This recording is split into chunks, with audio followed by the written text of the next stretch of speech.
ನಾನು ಆಗ್ಲೇ ಹೇಳಿದ್ದೀನಿ, ಸಿಎಂ ಪದೇ ಪದೇ ಬರೀ ಚುನಾವಣೆ ಸಮಯದಲ್ಲಿ ಇದು ತವರು ಕ್ಷೇತ್ರ ಪ್ರತಿಷ್ಠೆ ವಿಚಾರ ಅಂತ ಹೇಳ್ತಾರೆ.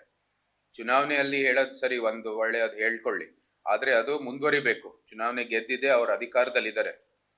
ಅಧಿಕಾರಕ್ಕೆ ಬಂದಿರೋ ಸಮಯದಲ್ಲೂ ಕೂಡ ಪ್ರತಿಷ್ಠೆ ಉಳಿಸ್ಬೇಕಾಗಿದೆ, ಮರ್ಯಾದೆ ಉಳಿಸ್ಬೇಕಾಗಿದೆ, ಹೆಮ್ಮೆಯಿಂದ ಕೆಲಸ ಮಾಡಬೇಕಾಗಿದೆ. ಈಗ ನಮ್ಮ ನೇತೃತ್ವದಲ್ಲಿ ಮೈಸೂರು ಒಂದು ಒಂದು ಎಲ್ಲಕ್ಕಿಂತ ಕೇಂದ್ರಿತ ಒಂದು ಉತ್ಸವ. ಅದು ಅವ್ಯವಸ್ಥೆಗೆ ಹೆಸರುವಾಸಿಯಾಗಿದೆ. ಜೊತೆಗೆ ನಿಮ್ಮ ಕಾನೂನು ಮತ್ತು ಸುವ್ಯವಸ್ಥೆ ಸಂಪೂರ್ಣವಾಗಿ ವಿಫಲ ಆಗ್ತಾ ಇದೆ. ಆಡಳಿತ ವಿಫಲ ಆಗಿದೆ. ಎಲ್ಲ 2-3 ಜನ ಯಾರು ಜನಪ್ರತಿನಿಧಿ ಎಲೆಕ್ಟೆಡ್ ರೆಪ್ರೆಸೆಂಟೇಟಿವ್ಸ್ ಅಲ್ಲ. MCC ಹೌದು, ಕಮಿಷನರ್ಗೆ ಬಹಳ ಗೌರವ ಇದೆ, ಇಡೀ ಕಾರ್ಯಾಂಗಕ್ಕೆ ಬಹಳ ಗೌರವ ಇದೆ, ಆದರೆ ಅವ್ರು ಜನಪ್ರತಿನಿಧಿಗಳು ಅಲ್ಲ. ಇವತ್ತಿನ ವ್ಯವಸ್ಥೆಯಲ್ಲಿ ಜನಪ್ರತಿನಿಧಿಗಳು ನಿರ್ದೇಶನ ಕೊಡಬೇಕಾಗಿದೆ, ಕಾರ್ಯಾಂಗ ಅದನ್ನ ಅನುಷ್ಠಾನ ಮಾಡಬೇಕಾಗಿದೆ. ಇಂಥ ಒಂದು ಮುಖ್ಯಮಂತ್ರಿ ಯಾವತ್ತೂ ಸಹ ಅವ್ರ ಸಂವಿಧಾನಕ್ಕೆ ನಾನು ಬದ್ಧ ಆಗಿದ್ದೀನಿ, ಸಂವಿಧಾನನೇ ಎಲ್ಲಕ್ಕಿಂತ ಮುಖ್ಯ ಅಂತ ಹೇಳೋರು ಸಂವಿಧಾನ ಅಂತೆನೆ ನಡ್ಸ್ಕೊತಾ ಇಲ್ಲ. ಅವರು ಅವ್ರದೇ ಆದಂತಹ ಸರ್ಕಾರ ಸಂವಿಧಾನ ಅಂತೆ ನಡ್ಸ್ಕೊತಾ ಇಲ್ಲ. ಮೈಸೂರಿನಲ್ಲಿ ಅಂತೂ ಸಂಪೂರ್ಣವಾಗಿ ಅವರ ಆಡಳಿತ ವಿಫಲ ಆಗಿದೆ.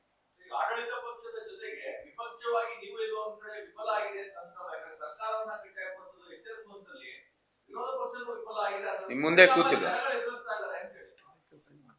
ನಾವು ನಿಮ್ ಮುಂದೆ ಕೂತ್ಕೊಂಡು ಅದೇ ಕೆಲಸ ಮಾಡ್ತಾ ಇದೀವಿ. ವಿರೋಧ ಪಕ್ಷ ಆಗಿ ಈ ಒಂದು ಪ್ರಕ್ರಿಯೆ ಚೌಕಟ್ಟಿನಲ್ಲಿ ನಾವು ನಮ್ಮ ಅಭಿಪ್ರಾಯ ಮತ್ತೆ ವಿರೋಧ ಪಕ್ಷ ಆಗಿ ನಮ್ಮ ಒಂದು ಏನು ಧ್ವನಿ ಇದೆ ನಾವು ಎತ್ತಾ ಇದೀವಿ. ಜನರು, ಸಮಸ್ತ ನಾಡಿನ ಜನರು ಅದನ್ನ ಗಮನಿಸ್ತಾ ಇದ್ದಾರೆ. ಅವರೇ ಪಾಠ ಕಲಿಸ್ತಾರೆ. ನಂತರ ನಾವು ಕೂಡ ಸ್ಥಳೀಯವಾಗಿ ನಮ್ಮ ಆಂದೋಲನ, ನಮ್ಮ ಹೋರಾಟವನ್ನು ನಾವು ಮಾಡೇ ಮಾಡ್ತೀವಿ.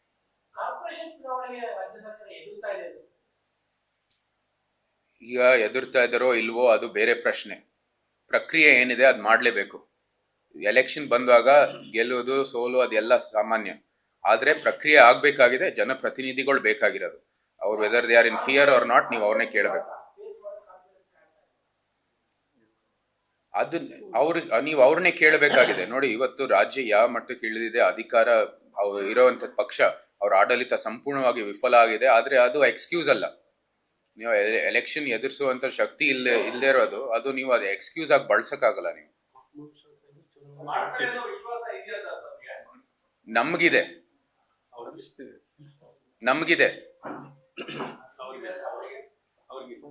ಅದು ಪ್ರಶ್ನೆನೇ ಅಲ್ಲ. ಬರೀ ಎಲೆಕ್ಷನ್ ಎದುರಿಸುವ ಶಕ್ತಿ ಇದ್ರೆ ನಿಮ್ಗೆ, ಬರೀ ಆ ಸಮಯದಲ್ಲಿ ನಾವು ಎಲೆಕ್ಷನ್ ಮಾಡ್ತೀವಿ ಅಂದ್ರೆ ಏನಕ್ಕಿದು ಪ್ರಜಾಪ್ರಭುತ್ವದ ವ್ಯವಸ್ಥೆ? ಅದು ಅಪ್ರಸ್ತುತ, ಪ್ರಶ್ನೆನೇ ಅಪ್ರಸ್ತುತ.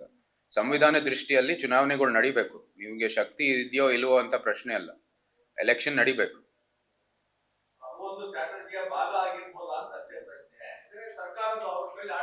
ತಂತ್ರಗಾರಿಕೆ ಇರ್ಲಿ, ಏನೇ ಒಂದ್ ಇರ್ಲಿ, ಇವತ್ತಿನ ವ್ಯವಸ್ಥೆಯಲ್ಲಿ ಚುನಾವಣೆಗಳು ನಡಿಬೇಕಾಗಿದೆ. ಸ್ಥಳೀಯ ಜನಪ್ರತಿನಿಧಿಗಳು ಅತಿ ಅವಶ್ಯ. ಒಂದು ಒಳ್ಳೆ ಆಡಳಿತ ಮಾಡೋ ದೃಷ್ಟಿಯಲ್ಲಿ ಸಂವಿಧಾನದ ಒಂದು ಅಡಿಯಲ್ಲಿ ನಾವೆಲ್ಲರೂ ಬದುಕ್ತಾ ಇರೋರು ಈ ಒಂದು ಚುನಾವಣೆ ನಡೀಲೇಬೇಕು.